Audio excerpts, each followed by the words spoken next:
আতঙ্কের প্রহর গুনছে পুরুলিয়া শহরের পথচারীরা।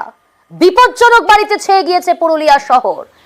এতগুলো বিপজ্জনক বাড়ি যেখানে পথচারীরা আতঙ্কের প্রহর গুনছে, আতঙ্কের নাম হয়ে দাঁড়িয়েছে এবং প্রায় নিত্যদিনই ঘটছে ছোট বড় দুর্ঘটনা। শহরের পুরনো বাড়ি ভেঙে বড়সড় দুর্ঘটনার আশঙ্কা দেখছে পুরসভা।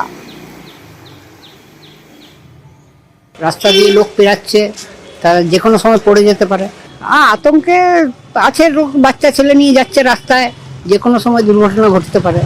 পৌরসভাকে বলবো এগুলোর কোনো ব্যবস্থা করা হোক, যাদের বাড়ি তারা ভেঙে তৈরি করুক নতুন। জনবহুল রাস্তার উপরে একেবারে যেখানে প্রচুর মানুষের ভিড়, তার উপরে অনেকগুলি বিপজ্জনক বাড়ি, মানে একেবারে ভয়ে ভয়ে রাস্তা দিয়ে পেরোয়। যে কোনো মানুষই একবার যদি উপর দিকে তাকায় ওই রাস্তা দিয়ে আর পেরোবে না। আমি শুনেছি পৌর প্রধানের গোচরে গেছে, কিন্তু আমি অনুরোধ করব ব্যক্তিগতভাবে পৌরপ্রধান এবং জেলা প্রশাসনকে যে খুব তাড়াতাড়ি এটা স্টেপ নিতে। কেননা বিপদটা হয়ে যাওয়ার পর স্টেপ অবশ্য নেওয়া যাবে, মানুষগুলোর জীবন ফেরত পাওয়া যাবে না।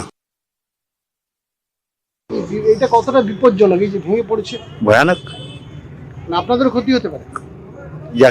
যে কোনো লোকের হতে পারে অসুবিধে। কখন এই বর্ষায় বেশি জল জমে যেতে পারে, তার ফলেও ভাঙতে পারে। এ বিষয়ে জানবো, আমাদের সঙ্গে রয়েছে সরাসরি আমাদের প্রতিনিধি ইন্দ্রজিৎ। ইন্দ্রজিৎ, কেন ভেঙে ফেলা যাচ্ছে না পুরসভার তরফ থেকে এই বাড়িগুলোকে? এতটাই বিপজ্জনক বাড়ি যেখানে আতঙ্কের প্রহর গুনছে পথচারীরা, কেন ভেঙে ফেলা যাচ্ছে না? পুরসভা কি বলছে? দেখো, বাড়ির সংখ্যা প্রায় পুরুলিয়া শহরে 50টি বাড়িকে ইতিমধ্যেই চিহ্নিতকরণ করা হয়েছে এবং এই বাড়িগুলো এতটাই বিপজ্জনক যে গত মাসে এক মহিলার মৃত্যু হয়েছে এর কারণে।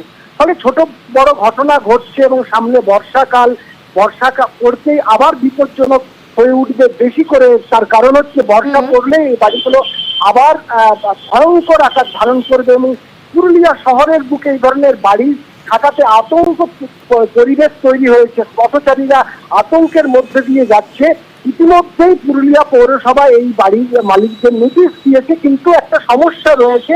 একদিকে আইনত সমস্যা রয়েছে, অন্যদিকে শরিকি ঝামেলার কারণে এই বাড়িগুলোর মালিক কে তা এখনই পৌরসভার পক্ষে বোঝা খুব মুশকিল হয়ে গেছে এবং এই কারণেই বাড়িগুলো দ্রুত যে সংস্কার করা বা ভেঙে দেওয়া সেই কাজ হচ্ছে না। ফলে স্বাভাবিকভাবেই এই বিপজ্জনক বাড়ি আর কতদিন থাকবে তা এখনই বলা সম্ভব না এবং এইভাবেই মানুষকে জীবনের ঝুঁকি নিয়ে বেরোতে হবে এবং দুর্ঘটনাও ঘটবে।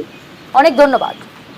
আমরা অলরেডি আমাদের ইঞ্জিনিয়ারিং সেকশনের অ্যাসিস্ট্যান্ট ইঞ্জিনিয়ার, এসএই এবং সমস্ত জুনিয়র ইঞ্জিনিয়ার যারা আছেন ওয়ার্ড ভিত্তিক, তাদেরকে ওয়ার্ডে সরেজমিনে নামতে বলা হয়েছে।